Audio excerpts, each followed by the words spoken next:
Hello and welcome to Pellicar. This is Nuts and Bolts, episode 19. This is a show where we talk about fantasy world building as it pertains to RPG storytelling, always with a nod to my world, the realm of Pellicar. This is exercise number 2 in our blank page build series. We'll be starting with an empty page and building a region from scratch. We talk about the flora and the fauna. What a lovely couple. We'll talk about the weather, the politics, economics. We discuss boring details and fascinating concepts. I'm Lewis Nichols, your guide to my twisted little brain. I started world building in 1986. I've been involved in gaming of one sort or another ever since. I've run some great campaigns, played some Magic the Gathering, won my share of turn-based strategy games on PC, and I've worn out a few PS2 controllers. I've done some writing and published a few things. I have a degree in history from Oklahoma State University. Now I lurk on Reddit and Facebook, coiled and ready to strike with unexpected advice. I've been self-employed and I've worked for a paycheck. Does this wealth of life experience make me an expert? In some cases, I can say yes. In others, not so much. Today, however, we are talking about world building, and on this one, you can trust me. We're going to start with a blank piece of paper and fill it up with some happy accidents. Today, I have something special planned, so let's start by putting down some squiggly lines on our piece of paper. You may have noticed, I have zero artistic ability. I was never much for making pretty maps until I started this YouTube thing. I have no real voice training or experience in performance of any kind. I know, you couldn't tell. I'm sure my process will change as we go, but let's talk about what I'm doing for this episode. My first effort was a ragtag mess of a first draft just to see how everything looked together. Next came something like a proof of concept, where I decided what my lava should look like. I also settled on building icons. Working on the second draft, I paid attention to what needed to go down on paper first. This gave me my final map. Now that I'm recording, what you see is a simulation of that first draft. I don't have the setup to do anything more complicated on film, and I certainly lack the skills to speak as I create. So enjoy the voiceover. What's important here? My rambling almost always has a point, even if I never give you a real good chance of figuring it out. The point is, if you plan on creating something of quality, expect to make multiple drafts. It will take you a few times to get it right, and there's nothing wrong with that. When you're world building, you're constantly making decisions. So what were my choices early in the creation and concept of this map? First, I wanted to do something a little extra fanciful for exercise 2, but not too far off the reservation. I decided to go with a settlement thriving in the shadow of an active volcano. The scale is small, making this a very urban map. No wandering monsters here. This might be the home base for your main characters, but more likely it's a place they will need to visit on a regular basis. We'll talk more about that as we go. Cue the special effects. Let's get to the fun stuff. Now let's start talking about what this map is all about. The area as a whole is usually referred to as Furnenlow, or the furnace, as in, not another trip to the furnace, or it's hot as a furnace. Furnenlow is actually the name of the town here, occupied by about 4,000 residents. The rich folk live in the big squares, the poor folk in the little ones, and we'll talk about all that in more detail later. To the east a bit is the crematoria. The bodies of the dead are thrown into the pits. If you're important, a few words might even be spoken. If you're really important, you get a spot in the graveyard. But you're still going to get baked first. It's a religious thing. And these two buildings here and here, they're mausoleums, home to the founding families. To the north is one of the active lava fields, a frothing fury of lava bubbles and cuddles. The deep fissure creating this field fuels the great furnace. Many F's were given. The right side of the map is the main crater. With the community of Ashfallen right next to it, this area is devoted to the god Volcanus. Keep him happy and live to see another day without burning to death. Strict religious adherence has prevented a major eruption in recent centuries, and everyone is pretty psyched out about that. The priests here don't live like rock stars, but you know what they say about God's work. It's being its own reward and all. At first look, the place is pretty diverse.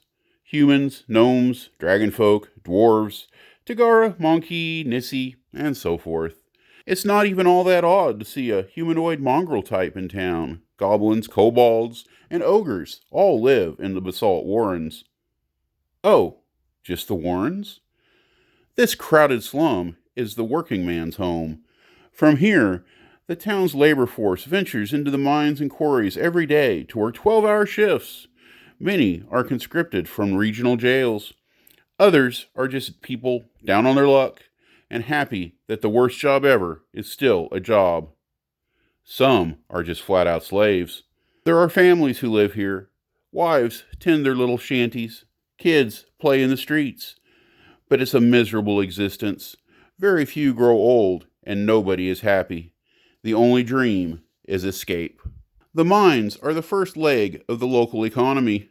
Iron is an export, as is obsidian, periodite, diorite, pegmatite, basically all the best ites. Then there are the gemstones, mostly rubies and sapphires. That's a bunch of cool stuff, but what really pays the bills are the deposits of blue bronze. See Appendix C on chromatic ores at the end of this video. All this ore brings us to the second leg of the local economy, the furnace. In the Pelakar game system, there are lots of paths to enchantment. 2 of them are location and skill. So you put someone with really high skill in a really special place, and you're sure to get something cool. Some of the best swordsmiths, armorers, and jewelers can be found in Furnenlow. They live on the left side of the street, and further down around the corner. Racially, these guys are almost exclusively humans, dwarves, and minotaur. Well, there is that family of fire giants, but they hardly stand out at all. The town produces a steady flow of low-grade magical weapons and armor for the world's warriors. Enchanters are supplied with high-quality items, which they turn into some of the most sought-after magics currently being produced. And it's not just weapons and armors. Everything that demands craftsmanship in metal is likely to be made here. One of the best is Maxwell Zoot and his wife, Zandy Zoot. He's specialized in broadswords, and she makes sapphire jewelry. This power couple lives in a highfalutin mansion on Main Street. They have a few kids and staff of paid servants. They've got it pretty good. The rest of the folks on Easy Street are in good shape too. There are 16 crafting families in town, many houses containing more than one skilled artisan. They are supplied with opulence by the Merchants Guild. Those are the guys over here, running wagons in and out of town and on to the surrounding cities. There is some nearby food production, but not much. Meat, fruit, and fish are all brought in by daily caravan. Their wagons also bring in water, but not from so far away. Mountain streams are within half a mile in 3 directions. It's labor-intensive, but good, clean, and cool hydration to meet the city's needs. Next on our tour is the Palace of Symons. This guy's a little like something right out of Greek mythology. He's not human, not even Velito. He's 7 feet tall and totally a reptile. According to him, and really, who's going to argue, he's the son of the volcano god. He's held power for 30 years now, and it'll take quite a fighting team to remove him from that position. He's not really a nice guy. Eating your detractors will tend to give you a bad reputation. However, he keeps the town stable, and that's all the rich folks seem to care about. He takes 10% of the furnace profits, more than enough to supply his own personal treasure hoard. Next up, the Palace on the Hill. This is the home to the Scorch Sightseers. Yeah, it's as freaky as it sounds. These omen givers are picked at birth, raised to lead a life of adventure. At a young age, they join the merchant caravans to travel the world for 5 years, stressing advancement in knowledge as well as prowess in combat. Most return, as they are expected to, and may be indoctrinated as a seer. In case you get triggered by eyeball gore and human branding, I won't tell you about the details. This is one more financial pillar on which the city's economy sits. Local rulers and other celebrities have a great deal of faith in these prognosticators of fortune. And really, they have a pretty good track record. Acolytes passed over as fully frocked seers might still land a job as a seer at the palace. There is a highly accredited sages guild in the cranial tower. Maps and manuscripts in abundance. Down in the basement levels, there is a very respectable library. Finally, a whole division of acolytes serve as the town guard.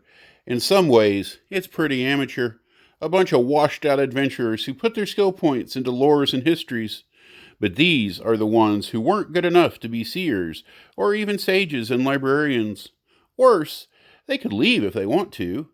On the other hand, when your police captains can accurately divine prophecy, you can have a pretty proactive police force. More than a few criminals were removed from the equation long before they actually committed a crime. Our next destination on the map is the altar of Meridia. Meridia means many things depending on the context. Mount Meridia is the volcano that powers our little town. It is also the name of the larger mountain range of which we are exploring a very small part. Finally, it's the name of a powerful feminine demon princess, often wrapped up in the mythology of Volcanus. The altar was built for yeeting virgins into the lava pools below, but human sacrifice is illegal now. Of course, accidents do happen. These days, the altar is maintained by the priesthood and occasionally used in a purely ceremonial capacity. Last but not least, we have the basalt spire. This dark monolith is the holy place of yet another powerful being, this time the goddess Emerald. She is the Keld goddess of those places permanently shrouded in darkness. It hosts a small open-air pulpit where observations of the goddess occur once a year. The spire also marks the entrance to the Cave of Infinite Sorrow. This hole in the ground is the entrance into an extensive complex of Category 3 caves. Guess you'll have to see an appendix somewhere for what that means. For now, let's just say they're cramped, and after a few hundred years' effort, they still hold a few surprises. Well, that's the tour. Now, let's see what boxes still need checking. First off, let's talk about the weather. As I've worked, I've been envisioning subtropical. The idea of regular rain sending up columns of steam appeals to me. I picture buckets set out to capture rainwater. After dry periods, the ash will start to build up so that when it does rain, you get a little wash down and the muck to go with it. Truthfully, though, you could put this place anywhere a volcano makes sense. What about government and economics? We've talked about it a little bit, but let's look at structure. Furnenlow is absolutely an oligarchy. As powerful as Symons is, he holds power only because the church, seers, and crafting elites allow it. The families here become wildly rich, and it is a relatively safe place. It's a little on the yucky side, though, and I can see them selling their place at the table after a decade or two and moving on to nicer surroundings. I also sort of see this place as on the edge of a larger state and loosely under its jurisdiction. A lot of the mining wealth would go to the capital, but it still leaves plenty for the locals. All the wealth generated here is really just going to 19 entities: Symons, the church, the seers, and the 16 families. Mind you, there are no services here. No theaters, no racetracks, no taverns or inns. Entertainment is limited to house parties. You'll probably have a few homes in the Warrens selling haircuts, maybe an illegal tattoo artist, and a couple of dudes distilling alcohol, but there's no Main Street shopping district. Next box to check, let's talk about flora and fauna. There's no reason not to go with the fire theme here. Possible pets include domesticated hellhounds, fire lizards, toy wyverns, and any of your favored rock-eating lithics. For plants, and there aren't many, green is a rare color. At best, I think you'd have a few weeds growing on the slopes, clinging to what little soil they can find. Farther out, the vegetation would become more common and even flourish. Let's not forget the rich volcanic soil trope. More than a mile out, things are pretty normal, dare I say, lush. Now let's circle back on religion. Religion is incredibly important here, vitally so, in fact. However, for the second exercise in a row, we're not going to make this a single pantheon kind of place. Instead, they've picked up a few important patrons from different cultures and go to whatever efforts they have to keep them happy. Dresden's world is all about adherence to a single religion. Maybe this is just me trying to escape that constraint. In the military realm, there's very little threat of traditional invasion here. The regional political situation and terrain just doesn't make it very likely. If there was a threat, the town would look to using its considerable wealth to hire mercenaries. A much bigger threat is small team actions resulting in conflicts of internal politics. No way 16 families are all getting along, and tensions will occasionally lead to bloodshed. If you're using a city like this, I suggest a firm grasp on what houses are getting along with who at the moment. Now let's see if we can scoop up everything else in a nice quick bundle here. We've talked about races. Honestly, the place doesn't depend on a given mix. Do what makes sense for your world. For marriage customs, I'm going vanilla. I just see it as a conservative place. Now, I admit we have a lot of voids here. There's no great places to eat, no bards, no sports. This is Dullsville in many ways. But that can be part of a place's character just as easily as a mecca for excitement. Quick reminder on copyrights. I do not give up my rights when I say that you can do this or that to fit this exercise into your world. If you're not for profit, have a blast. If you're using my ideas to make a little money of your own, talk to me. We'll work something out. Then there's a swish. That's going to do it, fellow adventurers. It felt like the script was running short, but we are rapidly approaching 3,000 words. Don't worry, though, we are not going to forget the appendices. We still have quite a few things to talk about, really. We're going to go over some basic enchanting ideas, touch on chromantic ores, and shoot through some possible adventures in Furnenlow. Oh, and what is up with these appendixes? Basically, they're afterthoughts and extras. You know, things that don't directly apply. And it's my way of adding some extra content in a hurry. I've grown keen on their one-take nature. It's not pretty, but it's a whole lot quicker for me. Hopefully, it's tolerable for you. Before I get to that, I'd like to thank you all for stopping by today. You could have been doing anything, but you chose to spend your time with me, and that's pretty cool. Hit that like button, tell your friends, leave a comment. My name is Lewis Nichols, and I hope you all have a great day. Cheers. Appendix number 1. Let's talk about enchantment a little bit, and how it pertains to Furnenlow and the Pellicar system. First off, I'm on a percentage basis, with about twice the health available as in old D&D. I don't know 5e very well, so I won't presume to compare. I let my high-skill craftsmen produce swords that have bonuses equal to low magic weapons. Many of them are in the plus 10, plus 1 range. That's 10% on the percentage attack roll, and 1 extra damage. Plus 15 plus 0, or plus 0 plus 3 are also possibilities. This generally occurs around the 70% skill mark. A score that high can take years of active training to reach. Usually, craftsmen of this skill are working in diamond steel, blood steel, or one of their chromantics, or some other magical metal. These can confer bonuses of their own accord, though they often just make them easier to enchant. Pertaining to Furnenlow, volcanism is a route to enchantment. This can occur in 2 ways.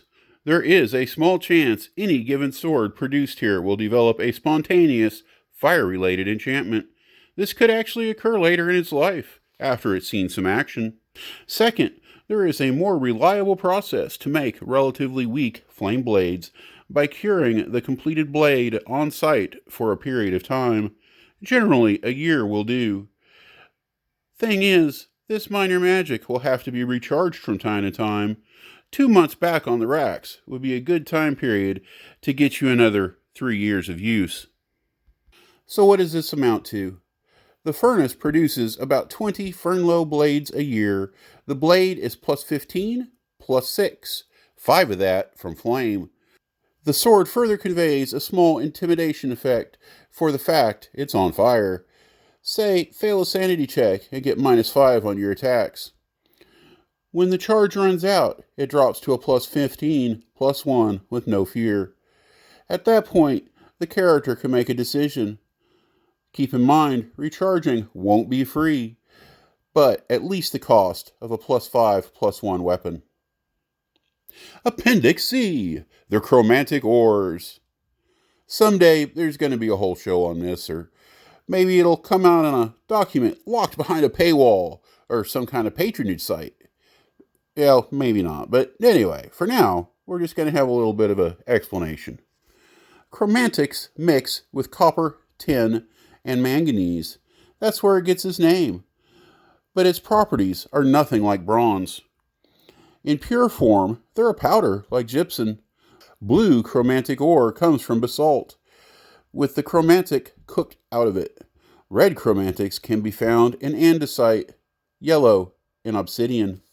On Pellicar, all basalt contains blue bronze, usually just not enough to worry about. In a rich deposit, a cartload of basalt is about enough for a single ingot of blue bronze. A couple of ingots can make you a broadsword. 10, and you've got a solid piece of armor. Depending on your spontaneous enchantment rules, blue bronze might just be the first step in producing something cool. The furnace process can get an extra rank of strength out of a blue bronze fireblade, so plus 20, plus 8, and that gives that fear effect radius a little bump. That's getting into some serious magic for never getting near a mage. Just for the record, each color of chromatic tends to get along with a different strand of magic. Blue is good for fire. Trying to build a badass set of blue bronze armor might just set you on fire. Appendix 2. Let's go adventuring. Ranks 1 and 2. Somebody's been stealing the water buckets. Catch 'em. Counterspy the kobold patrols scoping out the mines. A potential seer is in a nearby city. Escort him home. Escort a shipment of blades to the city for recharging.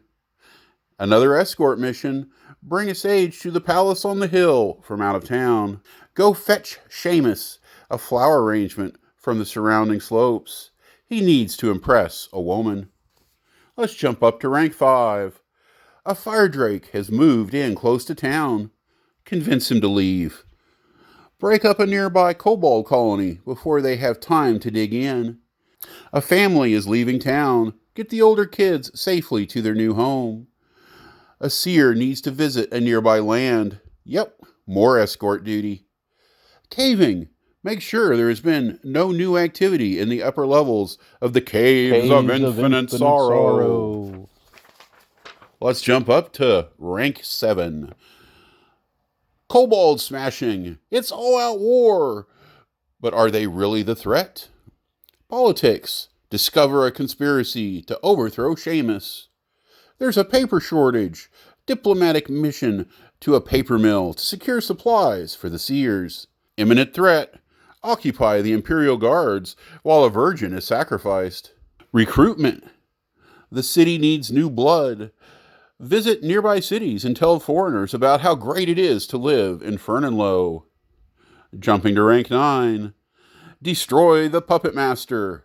Last chapter of the Kobold Saga. Politics. Time to decide. Will you back Symons or the power block set against him? Getting out of town. The seers need intel on a newly discovered continent. Not Furnenlow again.